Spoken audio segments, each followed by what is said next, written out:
There's a quote by Eckhart Tolle: "To know yourself as the thinker beneath the thought is true freedom." So today I'm going to talk about thoughts, about thought, what they are, how to become more aware of them, and how through becoming more aware of them you can shape your life in the direction which you wish it to be shaped. The average person has about 60 to 80,000 thoughts a day. 80% of those are not helpful, so you might perceive those as being quite negative, critical, judgmental, and 95% of those thoughts are repetitive. So that means they're the same thoughts that you had yesterday, last week, last month, maybe even last year. They're repetitive thoughts that you think day in and day out. So that's between sort of 2,000 and 3,500 thoughts an hour, which is a huge amount of thoughts. And most of the time our minds are busy. Most of the time our minds are active. And that's the way that they're programmed to be. You know, to live in modern life, we often are multitasking. We're doing different things at the same time. We're moving from one thing to the next without a lot of space to be still, to be calm, to rest, to have space, to create space in between activities. We're very used to doing that.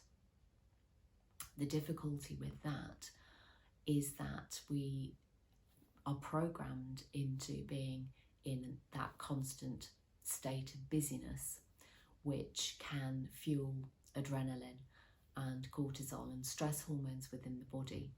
So just having an awareness of how that pattern is within us and whether it is something that we don't switch off from is helpful in terms of our everyday work-life balance, but also looking at lifestyle and health and well-being generally. So the thoughts are instantaneous, the thoughts are unconscious, they're out of conscious awareness, and they largely are repetitive. It's not until we stop and we create space in the day and we create a still, quiet, small amount of time, doesn't need to be a huge amount of time, maybe 2 or 3 minutes. And when you start to do this, I think it's a good idea to do it maybe several times a day rather than have like a once in a day hit.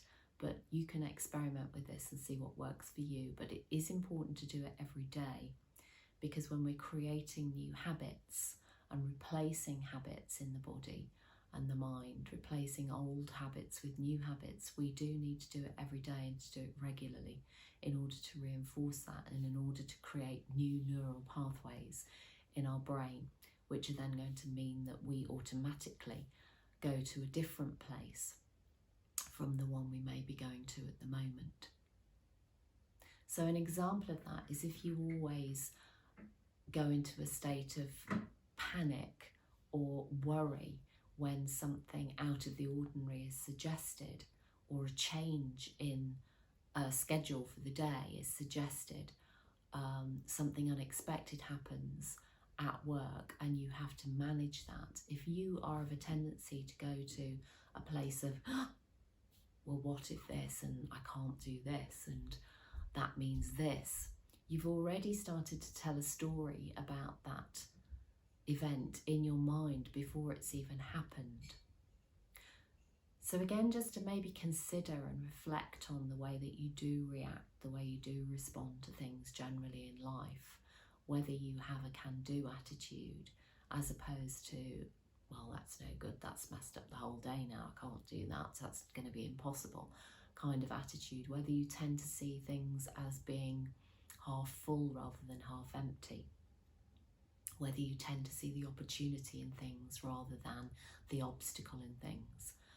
Having an awareness of your natural tendency as it is now is a helpful starting point to know where you've come from from and where you move to.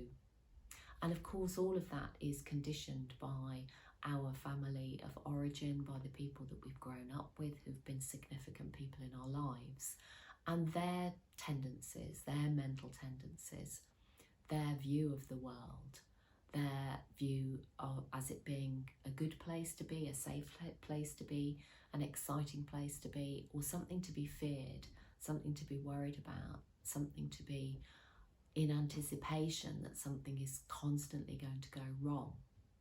We often don't even realise that those are the things that we go to, the places that we go to, the typical responses that we have to people, places, situation, events, until we actually stop and notice and reflect.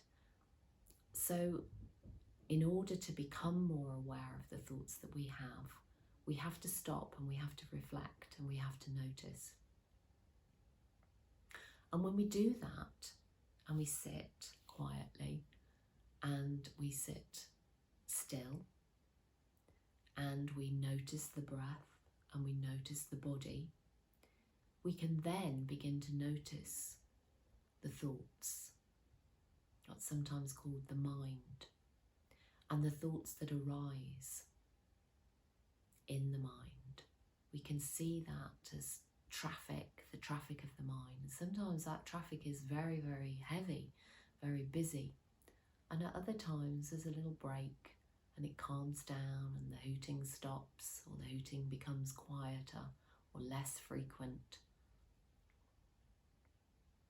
And as the body relaxes and is still, and that, as I said, can just be a case of a couple of minutes of taking yourself away from a situation, or sitting quietly at your desk, sitting quietly outside the building, in your garden, in your car, and just taking those few moments to notice the body, to calm the body, to soften the body, and the mind will follow, and the breath will follow. So as the body stills, so the mind slows and the breathing deepens. And that is something that will happen automatically if you give it the chance to do so. And when you do give your body and your mind the space and the time to stop and be still, then you can notice those thoughts. You can really observe those thoughts. And learn over time to not get involved with them, to not react to them in the same way. So it's because we react to the thoughts that we get ourselves in a state, an emotionally heightened state, that we get ourselves upset, that we allow ourselves to become very low in our mood, to be dismal and lacking optimism and hope about the future. It's because we follow the thoughts and come into a place of emotion as a result of the thoughts that we've been having. And just to remind ourselves that most of our thoughts are not in our conscious awareness. This is why this can happen in an instant. You have a conversation with someone, you come off the phone, or you've met up with them for a coffee and you come home and you think, your mood has really taken a dive.